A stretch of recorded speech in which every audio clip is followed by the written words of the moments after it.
Saudara-saudariku yang dikasihi Tuhan, Shalom, salam damai sejahtera untuk Anda semua. Selamat bertemu kembali dalam Renungan Harian Katolik. Saudara-saudariku yang dikasihi Tuhan, menilai harta secara berlebihan itu bisa menggelapkan mata hati kita.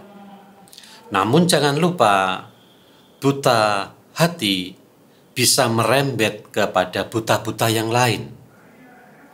Buta hati bisa merembet ke buta etika, buta moral, buta kesedihan orang lain, buta sosial, yang mampu bahkan kemudian membuat orang menjadi jahat dengan enteng karena buta hati. Maka buta hati adalah bagian yang harus kita selalu obati dalam diri kita.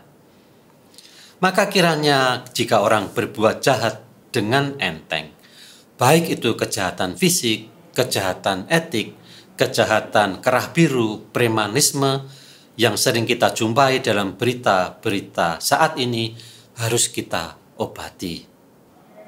Dan ini menjadi salah satu sumber kejatuhan moral masyarakat.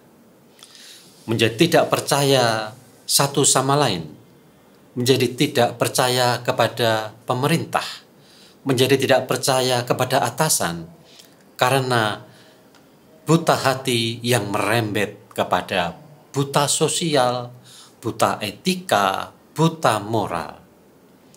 Bila gelap hati dan kejahatan ini terus berlangsung, akan adakah damai? Tentu tidak. Oleh karena itu, gelap hati dan kejahatan, mari kita obati bersama-sama. Kita ingatkan bersama-sama, seperti Yesus mengingatkan kita akan hal itu pada hari ini dengan Injil Matius bab 6 ayat 19 sampai dengan 23. Yesus menasihati kita demikian, janganlah kamu mengumpulkan harta di bumi ngengat dan karat merusaknya dan pencuri membongkar serta mencurinya. Tetapi kumpulkanlah bagimu harta di surga ngengat dan karat tidak merusaknya dan pencuri tidak membongkar serta mencurinya. Dan inilah yang mungkin harus kita perhatikan dengan sungguh-sungguh. Karena di mana hartamu berada, di situ juga hatimu berada.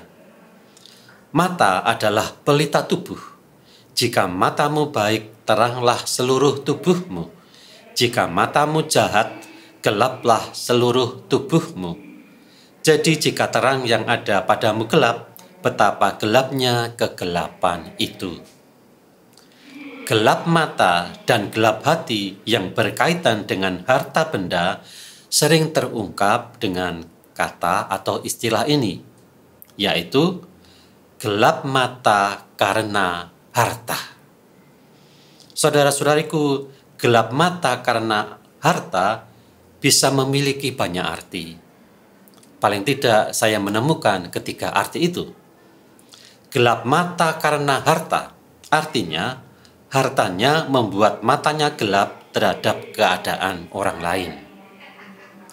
Gelap mata karena harta, arti yang lain, kehilangan harta yang banyak sehingga hatinya menjadi goncang, hatinya menjadi gelap. Gelap mata karena harta, artinya yang lain, hati dan pikirannya hanya harta sehingga semuanya dinilai dari harta. Pandangan-pandangan lain menjadi gelap. Dan saudara-saudariku, banyak contoh di dunia bahwa orang menjadi sengsara karena gelap mata karena harta. Dengan ketiga artinya tadi, yang pertama, harta membuat orang tidak peduli dengan orang lain. Orang menjadi begitu sedih dan frustrasi karena kehilangan harta. Harta menjadi ukuran utama sehingga menjadi buta etika, buta moral, buta sosial, buta keadaan yang ada di luar dirinya.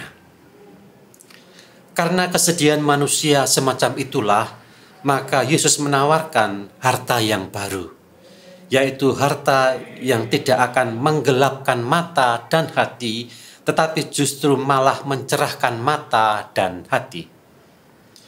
Yesus kiranya bukan hanya berbicara tentang ketamaan, tetapi akhirnya juga ketamaan yang jatuh pada kejahatan.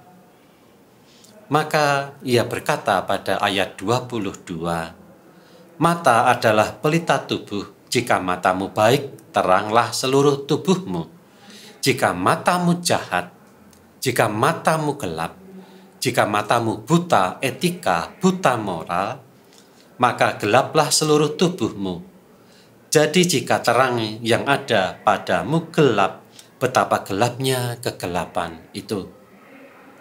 Saudara-saudariku, mari kita menghargai harta kita sewajarnya, karena itu adalah hasil jerih payah kita.